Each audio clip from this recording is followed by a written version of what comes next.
So growing up in the UK was decent. The borough that I grew up in, it was nice, but it wasn't that nice. So anytime we'll come here, it'll feel like a lovely break. Relocating here has been very great on our part. So we're still currently renovating our house.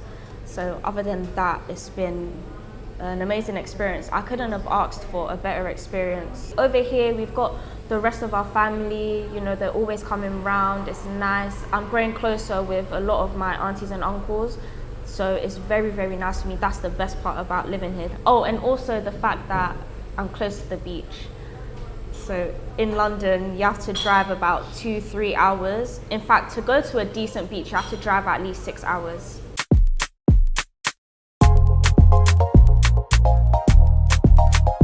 Hi, my name is Nanama and I am a part-time YouTuber. Full-time I do remote work and I also have a few side businesses with my family. So we're doing that both here and abroad as well. So that's me. My mum is from Ghana and then my dad is from UK. So I'm half Ghanaian and yeah, that's my connection to Ghana. I'm basically half Ghanaian, but I grew up with my Ghanaian side and I don't know my dad's side. I only know one of my sisters from that side of the family. So I was born in London and that's where I grew up. I predominantly grew up in London. I schooled in London as well. But since I was 1, my mum made sure to bring us back to Ghana every other year. So that's like since 1997 I've been coming to and from Ghana and then obviously traveling as well. You know, regular family holidays. So yeah. Probably when I was 7, so we had a major event in our family, so someone passed and then we came back for the funeral, so we stayed here for a long time, probably 3 months. So before then we were staying for just 1 month when we were babies. So that time we stayed for 3 months and the country back then was a lot different, so it was more rural. I guess a lot of locals had not seen many fair-skinned people back then compared to 2022.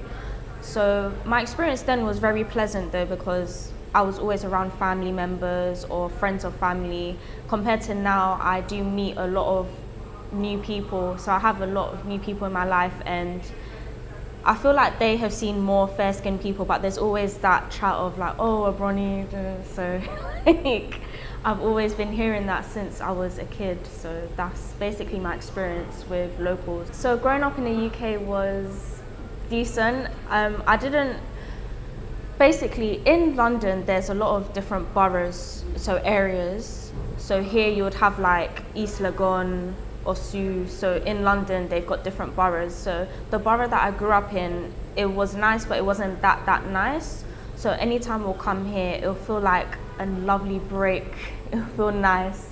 So where we grew up, there was a lot of gangs, violence. So I think now that area has been developed, so it's a lot nicer now, but when we were young it wasn't that great. But I had an amazing childhood. So I'm the youngest of 3. So I have 2 other siblings, so they were always looking out for me. Like not that I had a lot of friends growing up, but I had a few friends, so I'd mainly just, you know when you play out when you're young, and it was pleasant. I had a pleasant childhood. In terms of relocating, my mum, since we've been young, my mum has always drilled it in us that when she reaches a certain age, so her age of retirement, that's when she would come to relocate back to Ghana. So I guess she was just trying to work through her career, save up enough money so that when she does retire, it'll be easy for her to come back here and renovate our house, which is what we're currently doing, and you know, have a few business ventures here and there, which she also has done as well. So that's amazing on her part. So my mum hit her retirement age. My mum finally hit her retirement age in London. So she retired 5 years early because she had saved up enough money. So that's when we started, basically 2 years before her retirement, me and her started, well, not just me and her, my whole family. So we started buying bits and bobs and then shipping it over here and then sorting out our renovation so that when we do come, we would have a nice not top notch, but nice enough for us to stay, because my mum was very used to having running water all the time, electricity, Wi-Fi, you know, all this DOWSETT business. Like, obviously she grew up with it, but spending over 20 years, I think even over 30 years in UK, she was very used to having basic like things, electric Wi-Fi, stuff like that. So she wanted to make sure that when we come to stay here, even though we wouldn't have finished renovating, we would still have, you know, electric, Wi-Fi, water, and there won't be too much light off. So yeah, relocating here has been very great on our part. So we're still currently renovating our house.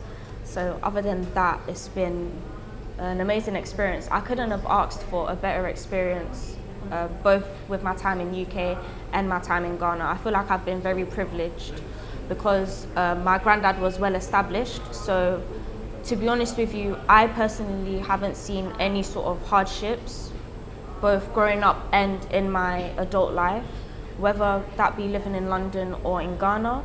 Maybe my older siblings would have a different story because obviously they're not that much older than me, but they're old enough to, when times were hard, they experienced it a little. But when I came, everybody was well established, so I didn't experience any hardships, both here and in Ghana. So I actually have a video on my YouTube channel about that, when we were shipping everything and packing things. So it felt, I would say it felt kind of surreal, because I always knew in my head and in my heart that we were moving back here. But when we actually booked the flight and my mum started calling the shipping companies, she started telling me to start ordering my regular things in bulk. So I use a lot of aloe vera gel. I had to order so many tubs, and it was in my mind, I was thinking, oh my gosh, we're actually doing this. Like, I'm gonna miss my friends so much, because I have a select group of friends that they're like sisters to me. We have like a sisterhood. So they're back in London. Well, one of them is actually outside of London now, but they're all in UK. So in my mind, I was thinking, oh my gosh, like this is actually happening. We're gonna move. So, but I enjoyed it as well, because since we were young, when we actually lived in the UK, when I was born, we moved around quite a lot. We were still living in the same borough, but we moved house about 3 times. So I was used to packing up all my things and, you know, shipping everything. Me personally, I don't have a lot of things, just because of that matter, that I always know every few years I'll be packing my stuff up and moving. So, you know, I live with a small, all my things can fit in like 2 boxes. Let's just put it that way. Life in Ghana, so since we relocated, life in Ghana has been nice, it's been okay. I prefer the dry season definitely to the rainy season, obviously. Life in Ghana has been nice, I can't complain. The only thing is, so for instance, just yesterday, me and my mum were talking about this. We were trying to look for certain seasonings that we would use in UK. So for instance, we have a select few seasonings, including like smoked paprika, onion, salt. We can't find that here. So we've been using other things, like they have stew seasoning, gravy seasoning. Obviously, I think that would have like paprika in there, but we're so used to having, you know, I'm not sure if you know, but in London, we have like a Sainsbury's, Asda, they have all the seasonings like that. So thyme, basil, everything. And here it's so difficult to get the seasonings that we like. So just yesterday, that's the one thing I was complaining about. And I was saying that we need to ship over seasonings like from London to Ghana. So that's literally the only downside of living here, me not finding a lot of the things that I'm used to using. The highlight of my stay would definitely be, it's a bit basic, but it would definitely be the fact that I've managed to spend a lot more time with my family here.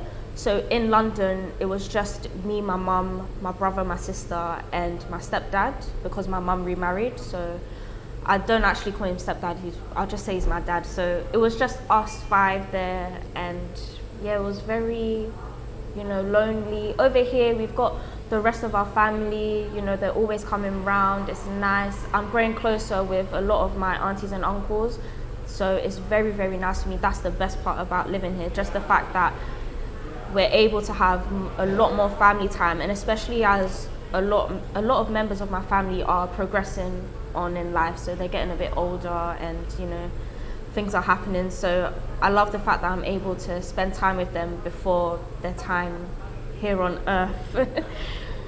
And as sad as it sounds, so yeah, that's the best thing about living here. Oh, and also the fact that I'm close to the beach.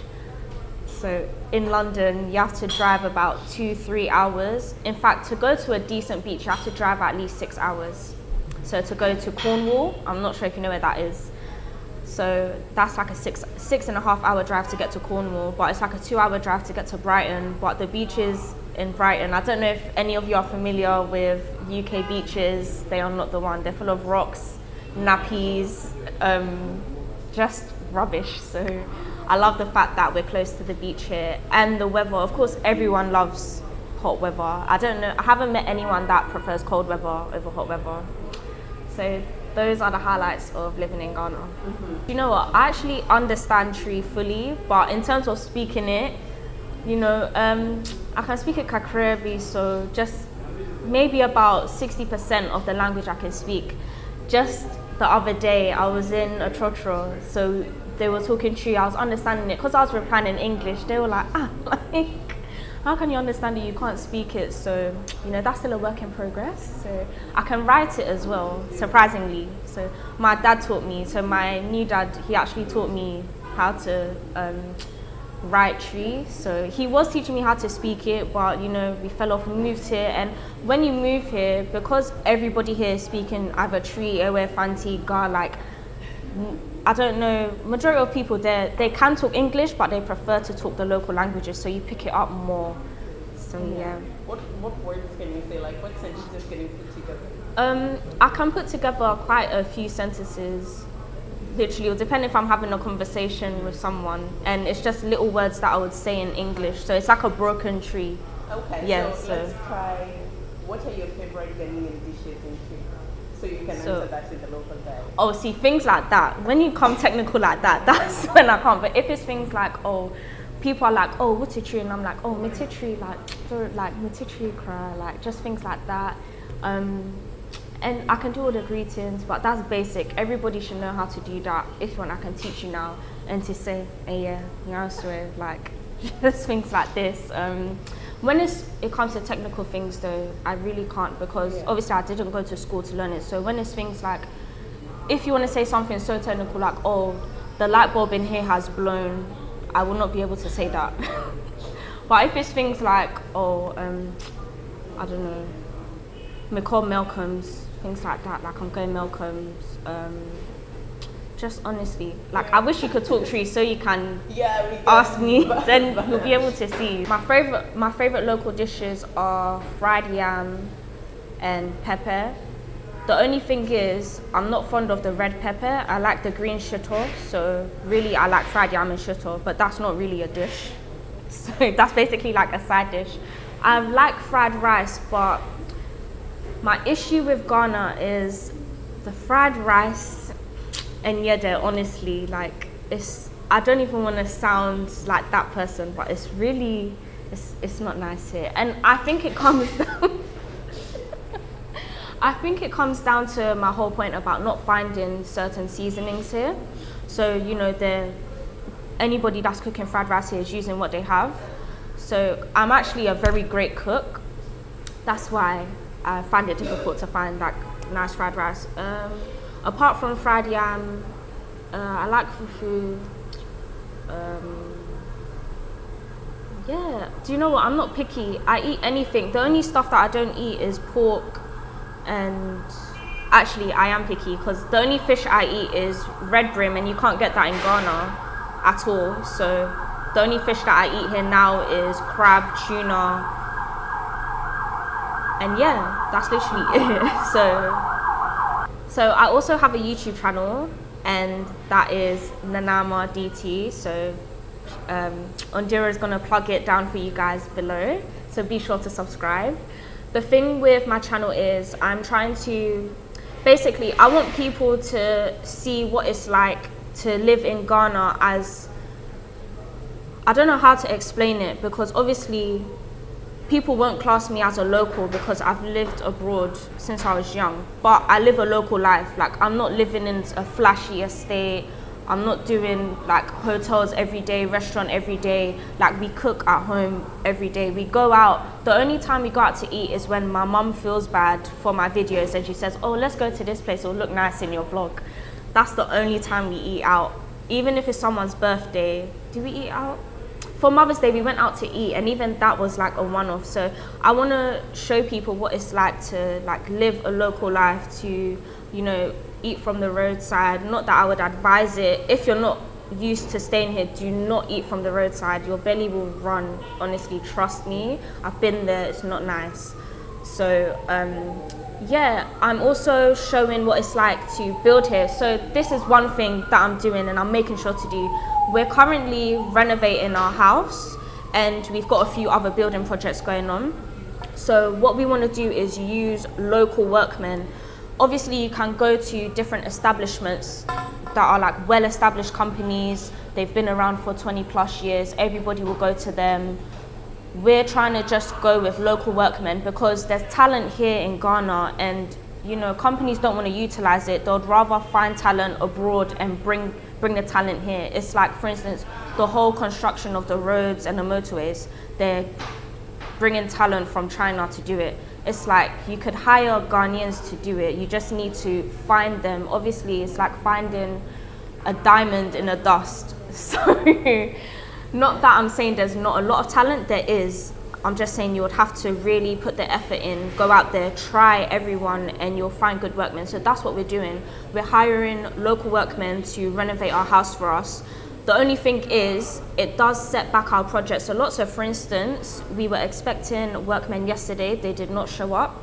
They said they'll turn up today to paint in the rain. You cannot paint in the rain. So it's things like this. It does set our projects back, but it gives us and both you an insight on who to go for and where to go to for your jobs, your projects. So for instance, we're currently building a directory of workmen that we think, well, that have passed our tests. Obviously, we've come from abroad, so our standards are very, very high. Because we're using local workmen, some workmen will not fit that standard or will not do the work to the standard that we expect them to. And that's okay. But for us, you know, we're looking for, again, it's just like, we're just looking for talent. And that's one thing we're making sure to do with my YouTube channel. So you would see that a lot of my dream home renovation videos, everyone that's working on it are local people, they're local guys. Some of them are even my neighbors, do you know what I mean? So, but they do the work to a high standard. All they need is a little bit of direction. For instance, if we send them to the shop, say if we're doing tiling, and we said, go to the shop and pick out tiles for us, we want a color white.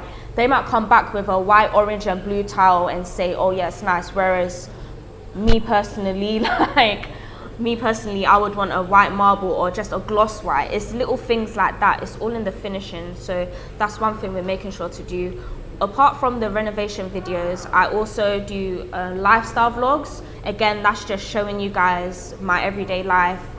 And the reason why I'm doing those videos is because since I've been little, everyone around me has always said, oh, you should video this, you should record that, oh, you should do this. Everyone's always asking me questions about ordinary things in my life. So I thought, do you know what? I've moved to a new country. Let me do what everyone has always told me to do in London, that I should record not everything, because I do like to keep my personal life personal. Yeah, so. But it's just things like, for instance, people all in London, people are always like, oh, how'd you grow your hair? Because I actually shaved my head about, well, now it's been maybe almost 10 years. And then I cut my hair. Well, last year my hair reached to my tailbone and then I cut it. So the thing is, my point is that when I was in London, a lot of people were asking me, oh, how did you grow your hair? How did you grow your hair? Blah, blah, blah, this and that. And I would tell them, they'll always forget. They'll ask me the week later, oh, what was that lotion you mentioned? What was this that you said? And it's like, I should have just recorded it and sent them the link. Do you know what I mean? So that's one thing I made sure to start when we moved here, that, you know what, I'm going to start a YouTube documenting our journey from London to Ghana, our life that we live in here, and all of our projects. So for instance, with our projects, we're renovating our house. But one thing about my family, both here and my family in Ghana, is that we're all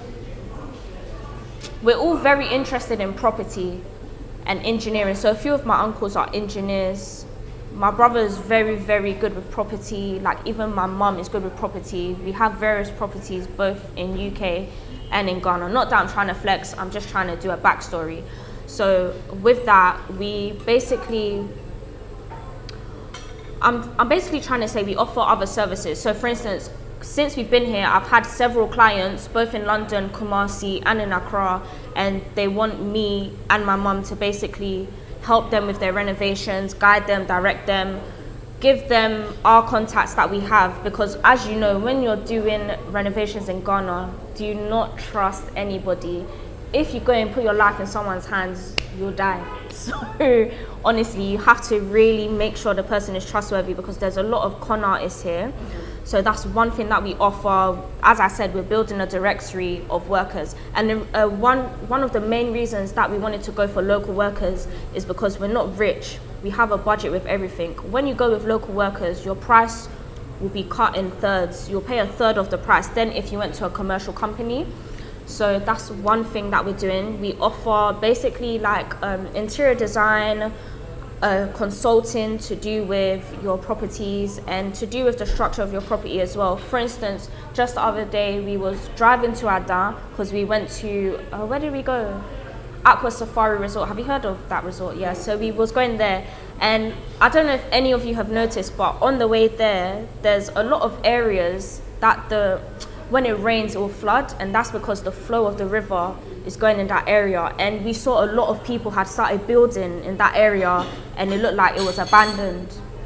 And it looked like those areas were abandoned, and clearly that's because they didn't have that advice. They had no one to advise them that, listen, you should not be building in this area because the flow of the river is going to flow there, your property will flood. Unless you're going to build your property on stilts, then it's not a good idea to build here. So we're offering, you know, normal consulting, property consulting, interior design. We also offer our contacts. So the workmen that we use, then we'll offer them to you and sort out negotiations, because of course when you use local workers, they'll try and give you a high price, then you have to negotiate with them. So, you know, we'll help you with your negotiations. And as I said, we've had several clients so far. They're all lovely. I've got some upcoming projects as well. And I'm not sure if I will be filming them on my YouTube channel because it's a bit personal. It's people's homes, and I don't want to be putting people's homes on blast and, you know, showing their life. They might not want people to see their home.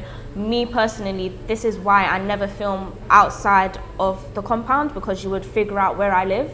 Because where I live is so obvious, so I really don't want people to figure out where I live, because again, people are dangerous. There are armed robbers, there are con artists.